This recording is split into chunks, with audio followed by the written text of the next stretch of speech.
Donc aujourd'hui, nous allons voir les notions fondamentales sur les principaux groupes d'invertébrés. Donc la semaine dernière, nous avons vu, si vous voulez, on a fait une introduction au monde vivant et nous avons fait une présentation générale du règne animal. Donc aujourd'hui, nous allons voir, donc si vous voulez, on va commencer, si vous voulez, l'étude de la structure des principaux groupes d'invertébrés et on va commencer par le règne des protistes, qu'on appelle règne des protistas, ou sous-règne et nous allons voir essentiellement le sous-règne des protozoaires. Tout d'abord, donc, quels sont ces protistes? Alors, protiste, c'est un super-règne, on peut l'appeler super-règne des eucaryotes. Alors, eucaryotes, nous avons vu que c'est un domaine très important. Pardon, le règne des protistes fait partie du super-règne des eucaryotes. Pourquoi? Parce qu'il se caractérise par la présence d'un vrai noyau. Et le terme protiste veut dire premier, si vous voulez, en grec, ou en latin en quelque sorte, et par conséquent, ce sont les premiers cellules eucaryotes. Alors, il y a plus de 60 000 espèces de protistes qui ont été décrites jusqu'à présent.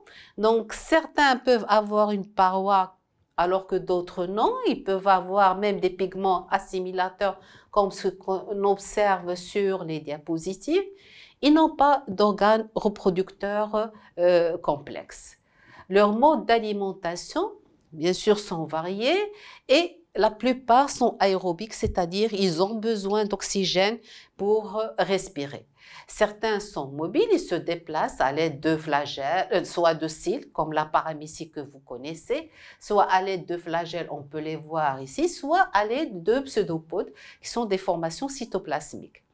Donc, ils se trouvent dans différents types d'habitats avec des formes variées et certains, bien sûr, sont parasites comme ce qu'on trouve sur cette diapositive. On peut voir que c'est un frottis sanguin dans lequel nous avons, bien sûr, la présence de ce parasite. Alors, le règne des protistes, donc, on peut le subdiviser en trois grands groupes. Nous avons les protozoaires, ce sont des protistes qui sont très proches des animaux, c'est-à-dire à affinité animale. Nous avons les protophytes, tels qu'on peut trouver des algues, qui sont des protistes qui sont plus proches, bien sûr, des végétaux, et les protistes fongiformes qui sont proches des mycètes ou bien sûr, des champignons. Mais nous, dans ce cours-là, nous allons nous intéresser au sous-règne, bien sûr, des protozoaires qui ont une affinité animale.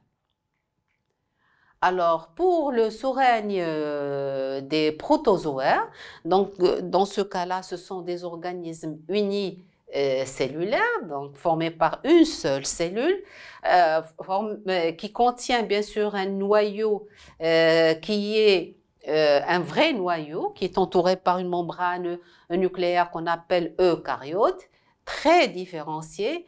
Pourquoi cette cellule est très différenciée? Parce qu'elle peut assurer toutes les fonctions physiologiques pour assurer, bien sûr, sa vie, sa reproduction, et ils sont généralement, bien sûr, mobiles, ils peuvent se déplacer. Alors, ce sont des cellules qui sont hétérotrophes parce que nous avons dit que ce sont des protistes à affinité animale. Qui dit protistes à affinité animale, ça veut dire que ce sont des organismes qui sont hétérotrophes parce que elles sont, si vous voulez, ces cellules-là sont incapables de synthétiser leur propre matière organique. Ils doivent se déplacer pour chercher, si vous voulez, d'autres organismes vivants pour avoir cette matière organique. On peut voir cette amibe qui est en train d'ingérer, si vous voulez, une paramécie. Alors, on les retrouve libres dans tous les milieux, mais la majorité, on les trouve dans, bien sûr, les milieux aquatiques où ils peuvent vivre aussi dans des milieux qui sont humides. Certains sont des parasites qui sont très très dangereux et d'ailleurs nous avons vu un exemple du frottis sanguin qui contient ce parasite qui peut être vraiment très dangereux pour les vertébrés ou pour les autres organismes vivants. Alors, on va passer aux caractères structuraux des protozoaires. Les protozoaires présentent une organisation, bien sûr, cellulaire qui est fondamentalement proche de toutes les cellules eucaryotes que vous avez étudiées dans le module biologie cellulaire. Ainsi, on va trouver la présence d'un cytoplasme, des inclusions cytoplasmiques, de membranes plasmiques, de noyaux, donc comme ce qu'on trouve chez les cellules des métazoaires. Alors, bien sûr, cette unique cellule des protozoaires, elle est capable d'assurer, comme je vous ai dit tout à l'heure, toutes les fonctions physiologiques grâce à ces organites, bien sûr, variés. Donc, elle peut assurer la reproduction, son alimentation, telle que la mime. Ils peuvent se déplacer, comme vous avez vu chez également la paramécie.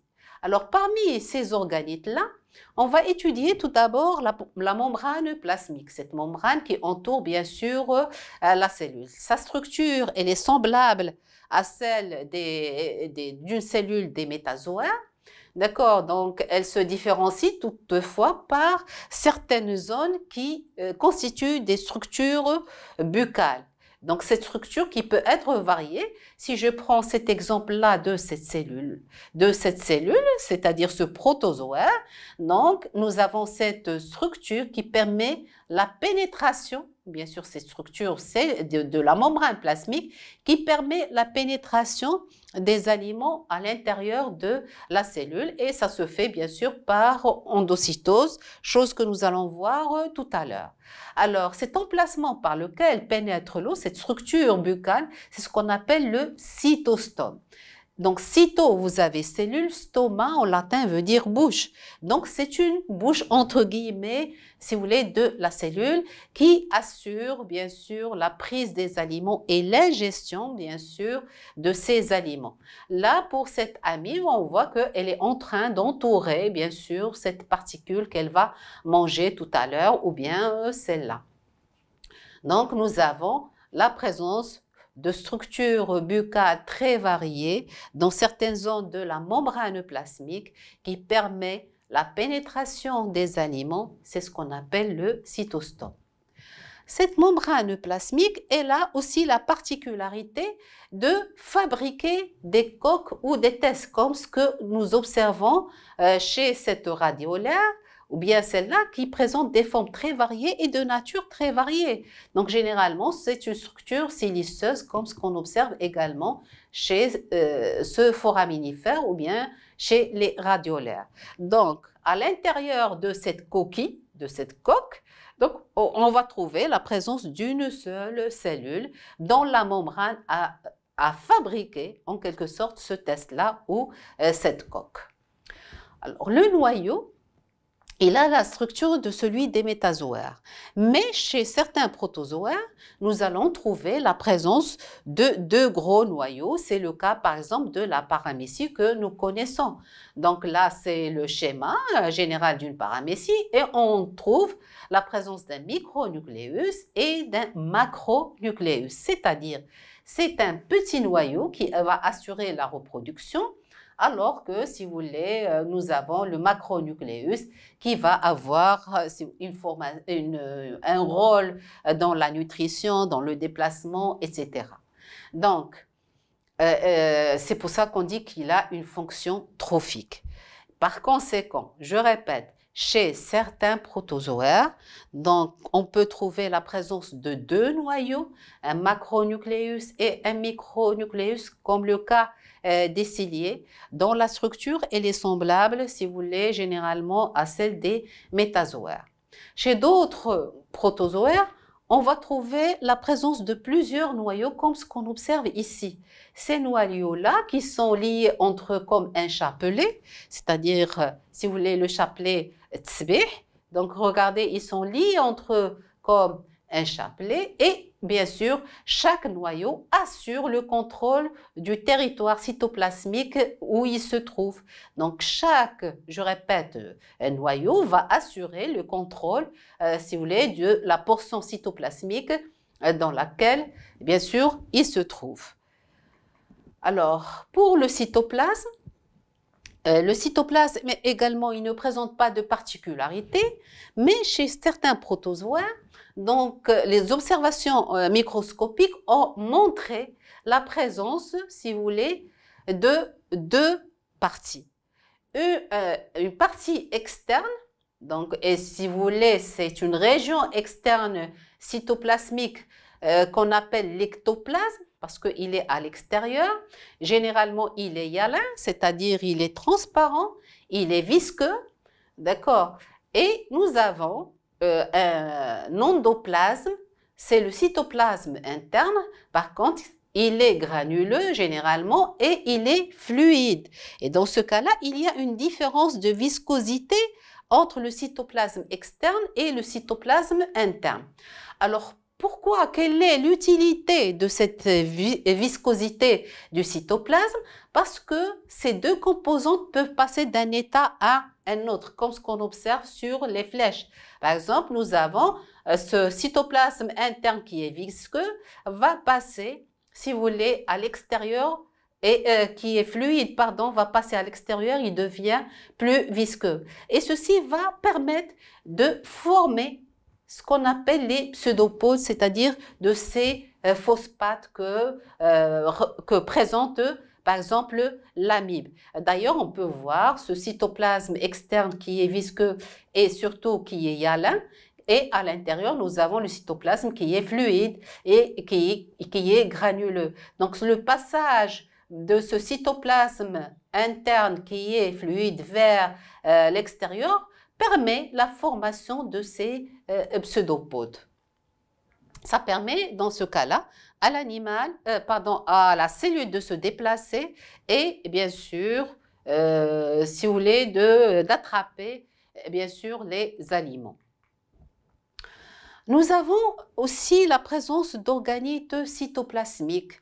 À l'intérieur du cytoplasme, nous avons plusieurs, bien sûr, organites cytoplasmiques dont la structure ressemble à celle des métazoaires. Toutefois, on peut trouver des particularités. La première particularité que l'on trouve chez certains protozoaires, c'est la présence de ce qu'on appelle le kinétoplaste. On peut le voir ici, le kinétoplaste, c'est une grosse mitochondrie modifiée, on peut la voir même sur, si vous voulez, cette diapositive, on voit que cette mitochondrie modifiée qui joue le rôle, si vous voulez, d'un moteur pour le déplacement du flagelle. Donc le flagelle que nous avons ici, et il est lié à ce kinétoplaste et dans ce cas-là, donc ce kinétoplaste qui est une grosse mitochondrie permet le déplacement, bien sûr, du flagelle ou des flagelles. Chez certaines espèces, nous avons, c'est l'appareil de Golgi qui est volumineux. Donc, qui est volumineux et il va former le corps parabasal. Donc, on peut le voir ici sur ces cellules-là de Giardia, on peut le voir là. Là, il est bien visible également. Et on peut le voir à ce niveau-là. Nous avons, si vous voulez, ce corps parabasal qui est un dictyosome, comme je vous ai dit, ou l'appareil de Golgi qui devient volumineux et prend le nom, si vous voulez, de corps parabasal. Donc, c'est le dictyosome qui prend cette forme-là géante. Nous avons également la formation des vacuoles digestives ou les vacuoles alimentaires. J'ai pris le cas de la paramécie que vous connaissez. Alors, chez la paramécie, nous avons cette région-là dont je vous ai parlé tout à l'heure, au niveau de la membrane plasmique qui permet la pénétration en quelque sorte des aliments. Donc avec les battements des cils, on va avoir la pénétration de ces aliments-là qui vont être entourés par la membrane et on va avoir la formation de cette vacuole alimentaire par endocytose, chose que vous avez déjà étudiée en biologie cellulaire. Donc, c'est ce qu'on appelle, bien sûr, l'endocytose. Alors, ces vacuoles alimentaires vont se déplacer dans le cytoplasme. Ils vont être digérés par, bien sûr, en rencontrant les lysosomes, vont être digérés. Mais le reste qui est solide, c'est-à-dire des particules, les déchets solides qui restent dans ces vacuoles alimentaires, donc vont être évacués dans des endroits parfois bien précis, d'accord, qu'on appelle bien sûr le cytoprocte. Donc, on peut le voir ici. Là, alors là, pour cette espèce-là, nous avons cet endroit qui se trouve vers la région, si vous voulez, antérieure de la cellule et qui permet l'évacuation, si vous voulez, par exocytose des déchets solides. Donc, je répète, c'est ce qu'on appelle le cytoprocte. Cyto, c'est cellule, proctos, c'est anus. Et dans ce cas-là, c'est un faux anus pour, si vous voulez, ces cellules-là. Donc, on peut avoir tout simplement l'évacuation par éclatement de ces vacuoles qui contiennent ces déchets, bien sûr, solides.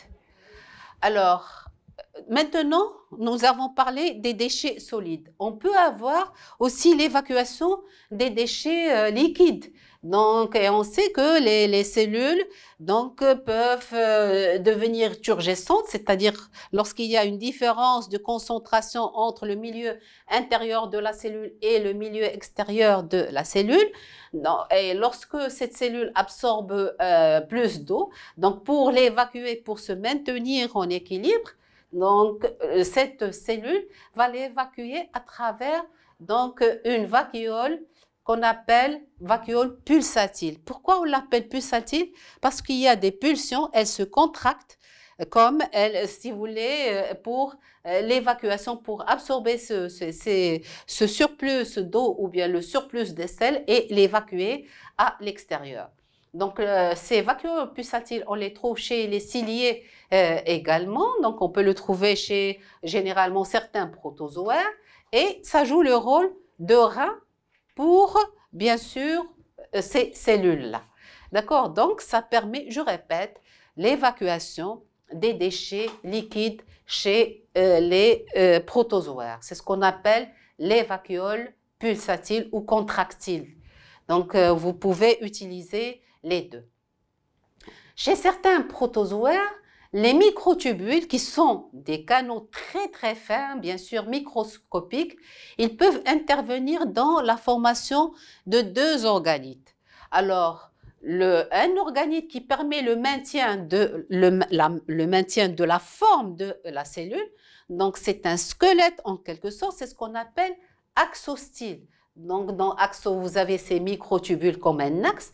Stylo, c'est, si vous voulez, ça maintient en quelque sorte la forme de la cellule. C'est ce que vous avez ici. Ça constitue, je répète, comme un squelette pour la cellule. Le deuxième organite qui peut être formé par ces microtubules, c'est la formation des flagelles et d'axopodes. Donc, les flagelles, comme ce que nous avons vu tout à l'heure chez les flagellés, on peut les voir même ici, qui sont formés par ces microtubules, comme ça peut former les axopodes. Axopodes, ça veut dire que nous avons, si vous voulez, podos en latin, c'est pieds ou pattes, et nous avons axos, ce sont ces microtubules, donc ça permet de former en quelque sorte ces organites-là qui permettent à la cellule de marcher, de se déplacer sur des supports. C'est là la différence entre axostyle et axopode. Axostyle, c'est le squelette pour la cellule. Axopode, c'est, si vous voulez, ça forme comme des pattes ou des pieds pour la cellule qui lui permettent de se déplacer. Alors, pour la reproduction, alors les protozoaires se reproduisent le plus souvent par une reproduction asexuée et par une reproduction sexuée. Alors, la semaine dernière, nous avons vu que A, en latin, c'est privatif, c'est son. Donc, et là, son sexe, c'est-à-dire son gamète, en quelque sorte, alors que la reproduction sexuée, on va avoir l'intervention de deux gamètes, deux gamètes différents. Alors, on va commencer par la reproduction asexuée, qu'on appelle aussi agamogonie. Asexuée, donc agamogonie, sans gamante. Alors, cette multiplication, elle est caractérisée par la subdivision de l'individu, la fragmentation de l'individu. Elle se fait par division binaire, c'est-à-dire à partir de la cellule mère. Donc, le noyau va subir une division Après la division du noyau, on va avoir la subdivision, bien sûr, des flagelles. Puis après, on va avoir une scission longitudinale comme ce qu'on observe ici. Et là, c'est une division binaire longitudinale qu'on observe chez, si vous voulez, ce trypanosoma, cet exemple de protozoaire. Et on va avoir deux, si vous voulez, individus, fils ou deux cellules filles qui ressemblent à l'individu mère ou à, si vous voulez, à la cellule mère, pardon. Et dans ce cas-là, ils ont pratiquement la même taille et la même forme. D'ailleurs, on peut le voir même dans le cycle de développement de ce trypanosoma. Donc, nous avons une division binaire qui est longitudinale. Chez d'autres protozoaires, tels que les ciliés et surtout la paramécie, nous avons une division binaire qui est transversale. On peut la voir sur cette diapositive. Et d'ailleurs, regardez, nous avons cette paramécie qui commence à se subdiviser en deux, d'accord? Et la division binaire, elle est surtout transversale. On peut avoir une division binaire qui est quelconque, donc on peut avoir, si vous voulez, des parties, si vous voulez, qui n'est ni longitudinale ni transversale. Et puis après, nous avons une division qui est multiple. C'est ce qu'on appelle la schizogonie. Alors, on peut voir là, c'est un frottis sanguin humain, mais qui est très particulier. Pourquoi particulier? Parce qu'on sait que les globules rouges chez l'homme ne présentent pas de noyau. Alors que là, à l'intérieur de ces globules rouges, on voit comme la présence d'un noyau qui est violet. Alors ce n'est pas un noyau, c'est une cellule, c'est un protozoaire parasite qui se trouve à l'intérieur de ces cellules-là.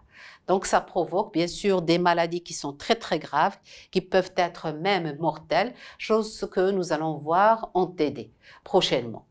Alors cette cellule-là commence à se subdiviser. Donc vous voyez, à partir de 1, on peut avoir 2, et puis après 4, et ainsi de suite.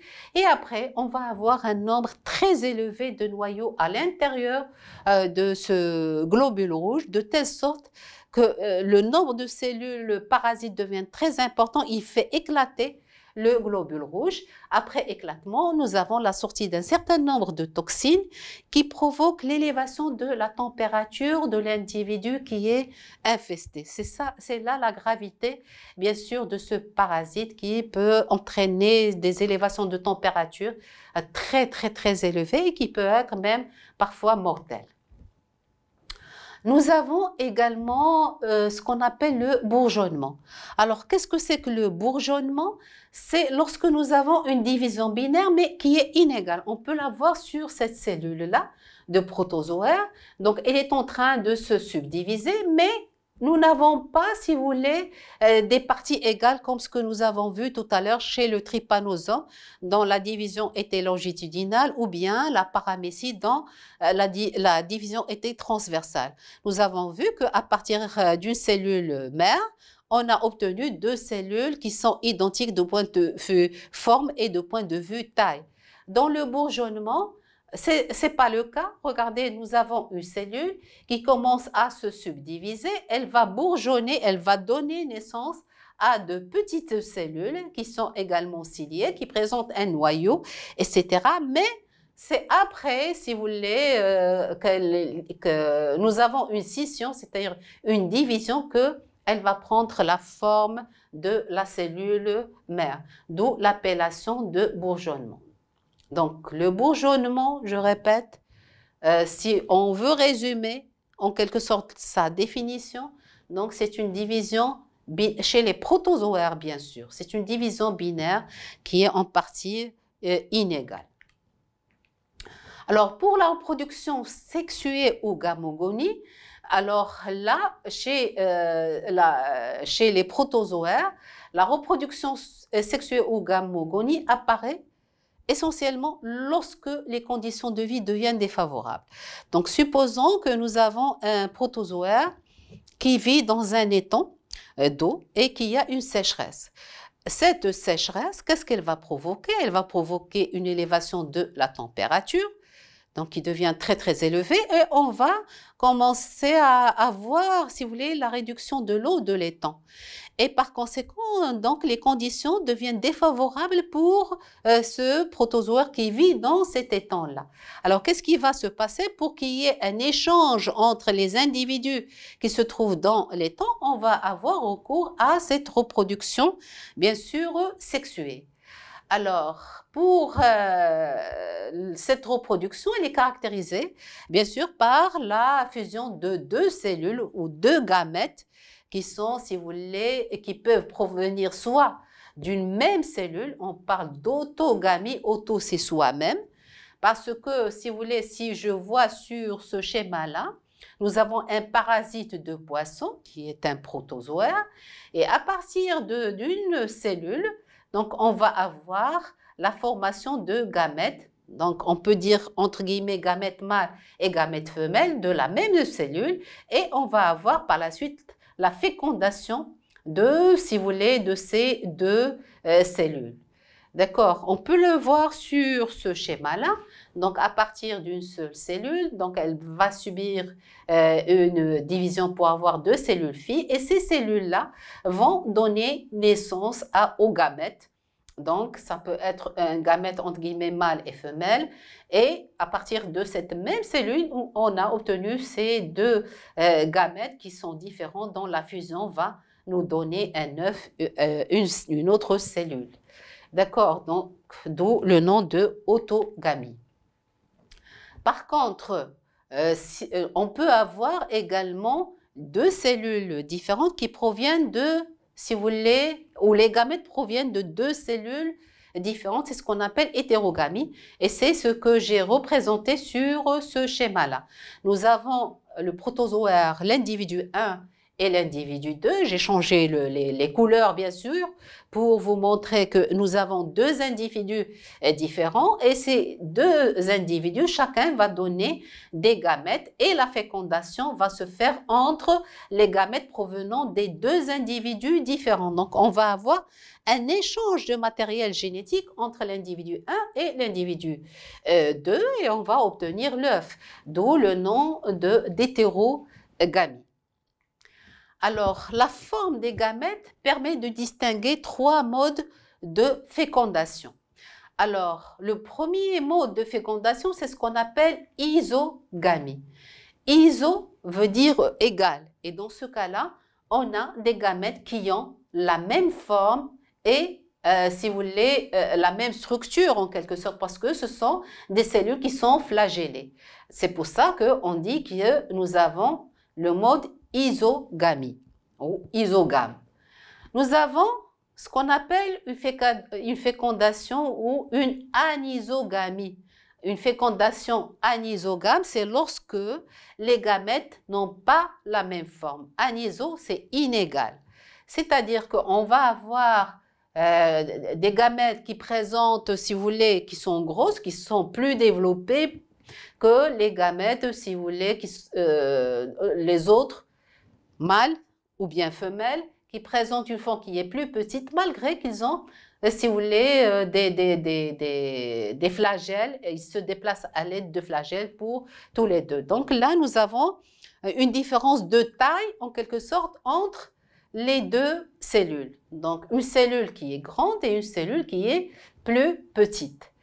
Et on peut avoir l'oogamie, ce type de fécondation, on le trouve lorsque nous avons, si vous voulez, un gamète qui est inerte, c'est-à-dire qui ne se déplace pas, qui est très gros, et nous avons l'autre, si vous voulez, gamète qui est très petite, qui se déplace à l'aide de flagelles. Dans ce cas-là, le mode de fécondation, c'est ce qu'on appelle l'oogamie. Voilà donc les trois modes de fécondation. Je répète, on peut avoir l'isogamie, anisogamie et l'oogamie. La différence, c'est la forme, surtout la taille également peut intervenir dans la différence des gamètes. Donc là, nous avons la même taille et la même forme. Là, les tailles sont différentes et la forme sont identiques. Là, nous avons et la forme et la taille qui, bien sûr, diffèrent. Alors, Ensuite, la reproduction aussi sexuée que nous allons voir et qui est très particulière des ciliés, on va la voir chez surtout la paramécie, c'est la reproduction par conjugaison. Alors, qu'est-ce que c'est que cette conjugaison? Donc, lorsque nous avons deux paramécies qui s'accolent, deux individus différents, d'ailleurs, comme ce qu'on observe sur ce cycle de développement. Donc, regardez, nous avons bien sûr deux individus différents. Donc là, je les ai colorés. Je pouvais mettre l'individu A et l'individu B. D'accord? Ces deux individus vont s'accoler. Donc, à partir de la zone, si vous voulez, où il y a le cytostome, si vous voulez. Et puis après, si vous voulez, l'accollement, qu'est-ce qu'on va avoir? On va avoir la dégénération ou dégénérescence du macronucléus, du noyau le plus gros. Il va disparaître et on va avoir la division, si vous voulez, du micronucléus en 4. Donc, on peut le voir, que ce soit chez, si vous voulez, l'individu vert ou bien l'individu qui est jaune. Et puis après, donc, au cours du cycle de développement, on va avoir la dégénérescence des trois noyaux dans chacun des individus. Et ce qui va rester, c'est uniquement deux noyaux qui vont, bien sûr, subir une méiose et on va avoir, chaque noyau va se subdiviser en deux. Donc, on va avoir les deux noyaux et là, on va avoir, parce que là, regardez, vous avez ce petit canal qui se forme entre ces deux paramécies, d'où il va y avoir, si vous voulez, un échange de noyaux ou le matériel génétique entre les deux individus. Et voilà, donc après, donc lorsqu'il y a échange des deux noyaux, on va avoir une fécondation, une caryogamie, ce qu'on appelle caryogamie. Caryon, comme je vous ai dit en latin, c'est noyau. Gamie, c'est la fusion. Donc, on va avoir, si vous voulez, la fusion entre les deux noyaux et on va avoir un individu, si vous voulez, complet avec la formation du macronucléus et la formation, bien sûr, de ce micronucléus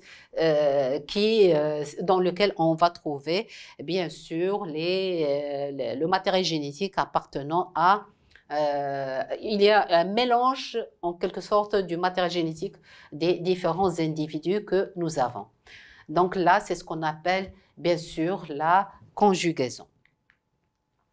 Alors, pour la classification des protozoaires, alors la classification, elle est basée essentiellement sur la nature de l'appareil locomoteur ou sa structure. Donc, on peut avoir les cils, tels que la paramécie, elle se déplace à l'aide de cils, tels que les flagelles, chose que nous avons vue tout à l'heure. Nous avons les pseudopodes, donc cette formation cytoplasmique qui permet à la cellule de se déplacer. Et on peut utiliser également les caractéristiques du développement, si vous voulez, des protozoaires. Ainsi, on va trouver plusieurs phylums ou plusieurs embranchements dont les plus connus sont, si vous voulez, ces embranchements, les flagellés et bien sûr les rhizopodes qui se déplacent à l'aide de pseudopodes. Nous avons les sporozoaires qui sont très connus parce que ce sont des protozoaires parasites donc, et qui peuvent être très nocifs pour les vertébrés et entre autres l'homme. Nous avons également les ciliés, c'est le cas bien sûr de la paramécie. Et voilà, je termine le cours sur les protozoaires et on va passer directement à l'étude de la structure, ou, si vous voulez, des spongiaires et des cnidaires qui sont des organismes diploblastiques. Donc, et je termine le cours. Donc, on se voit la semaine prochaine.